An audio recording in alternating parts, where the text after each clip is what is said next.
Hi, science will set you free. I'm an atheist and I don't believe in God because there is no evidence of his existence. I know why you believe in God. You believe in God because you don't know how things were formed. When you see anything, you say, oh, God made that.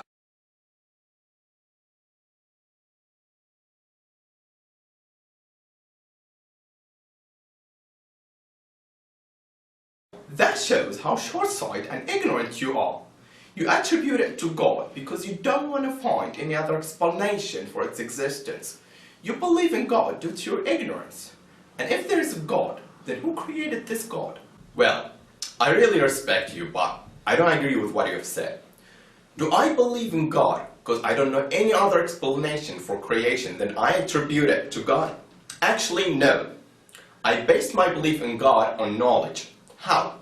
When you see something such as camera, oh come on, this is an old argument. Please let me continue answering you, then you can say what you want. Okay. When you see something such as camera, do you say that camera was designed by someone or was it through a very slow process? Common sense says it was designed by someone. I can't say you are lazy if you would say it was designed by someone because you don't want to think or use your mind. There can't be any other explanation except it was designed by someone. That's what I'm talking about. You base what you know on knowledge. According to life experience and common sense, order doesn't spontaneously arise from chaos. The more complex and ordered the system, the more functional the form, the greater level of intelligence behind it. You agree with me, don't you? Yeah, I agree. When we look at any camera, we know it contains plastic, glass, etc.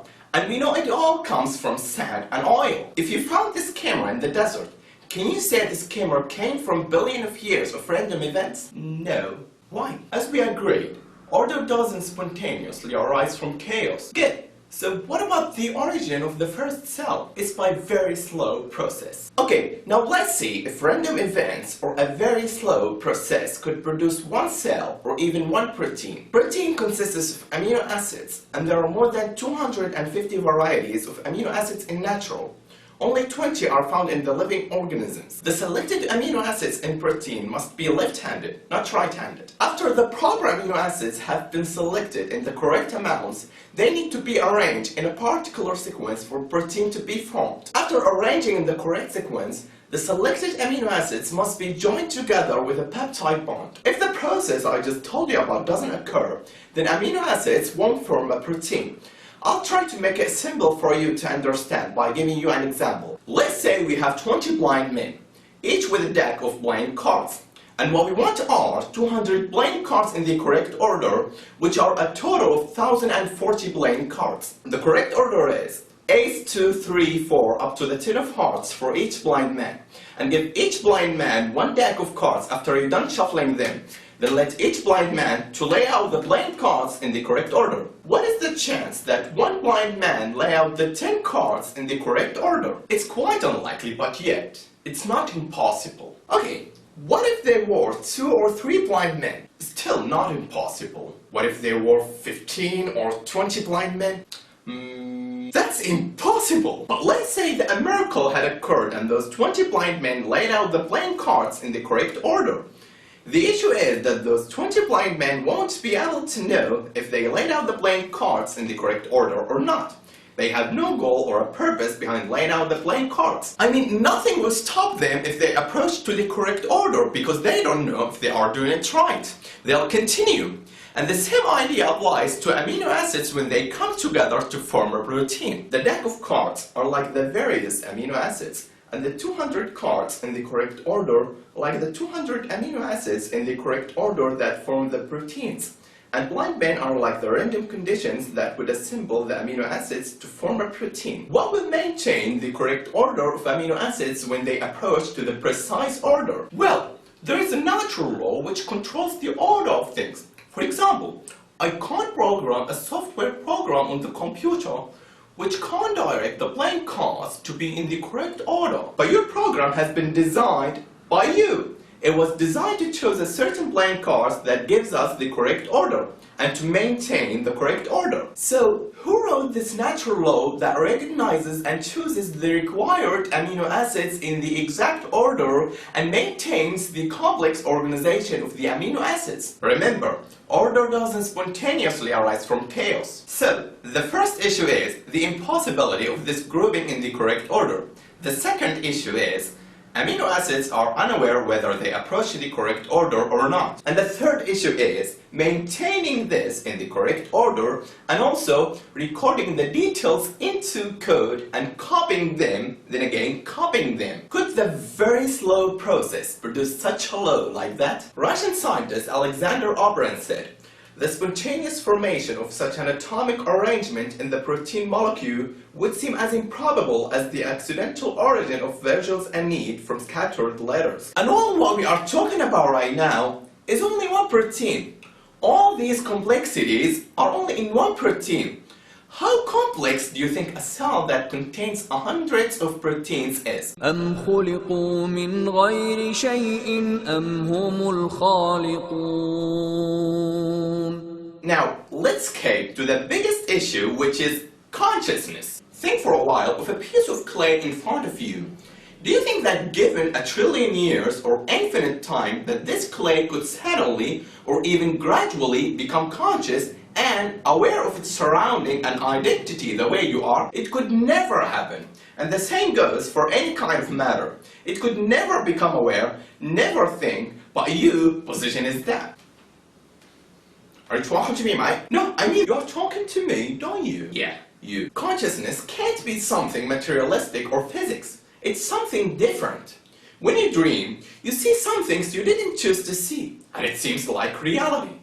Could all these come from the materialistic brain? No. The physicist Leonard Malagno, in an interview in the CNN channel, he brought up this point and said, there's no physics explanation. In fact, there's no physics explanation for consciousness, and as far as I can tell, I've never seen consciousness even defined in a way that the scientists can really deal with. Also, Richard Dawkins, the most popular atheist and the hero for many atheists, he was asked, what's the one question you want to most see answered?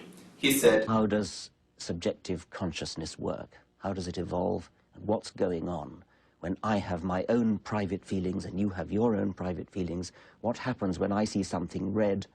What is it that makes the redness? What is it that makes the smell of onions? What is it that gives the subjective sensation that I know I have and I suspect you have, but I can never know what's going on inside your head? Talking of Richard Dawkins, Ben Stein in his documentary Expelled, No Intelligence Allowed, he interviewed Richard Dawkins and he asked him about the possibility of the intelligent design. He answered, it could come about in the following way. It could be that at some earlier time, somewhere in the universe, a civilization evolved by probably some kind of Darwinian means to a very, very high level of technology and designed a form of life that they seeded onto perhaps this planet. Now, that is a possibility and an intriguing possibility. And I suppose it's possible that you might find evidence for that if you look at the details of biochemistry, molecular biology. You might find a signature of some sort of designer. He said, designer. And that designer could well be a higher intelligence from elsewhere in the universe. Well, but that higher intelligence would itself have had to have come about by some explicable or ultimately explicable process. It couldn't have just jumped into existence spontaneously. That's the point. Yes, Dawkins. This designer is higher intelligence. This designer is nothing like unto him. This designer must be different from his designs. If that design or creation is dependent, the creator must be self-sufficient. And if that creation is finite, the creator must be eternal. And if that creation is confined by space and time, the creator must be free of it. We can see that Dawkins has an issue with the mystery of where did this designer come from. In the other words, who designed the designer, or who created God? Well, this is a flawed question in my opinion. Why? Designer has his own attributes and the designs have their own attributes. And you are here mixing and confusing the attributes of the designer with the attributes of the designs. For example, I made this ball. Here, I'm the designer and this ball is the design. My attributes, I feel, think, see and sleep. Ball doesn't have these attributes. You can't claim that ball think or feel.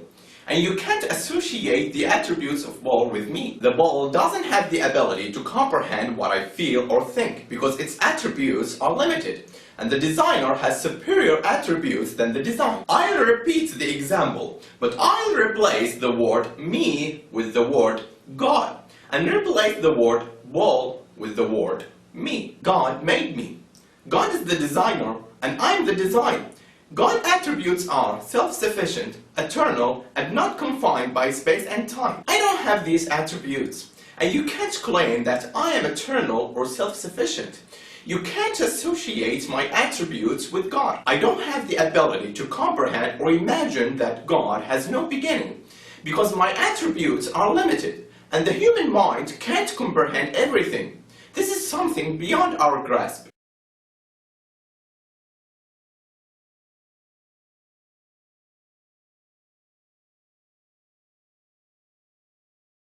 I bear witness that there is no God but Allah, and I bear witness that Muhammad is the messenger of Allah, and I bear witness that Jesus is the servant of Allah and his messenger. Thanks for watching this video, and I do apologize if I said anything wrong.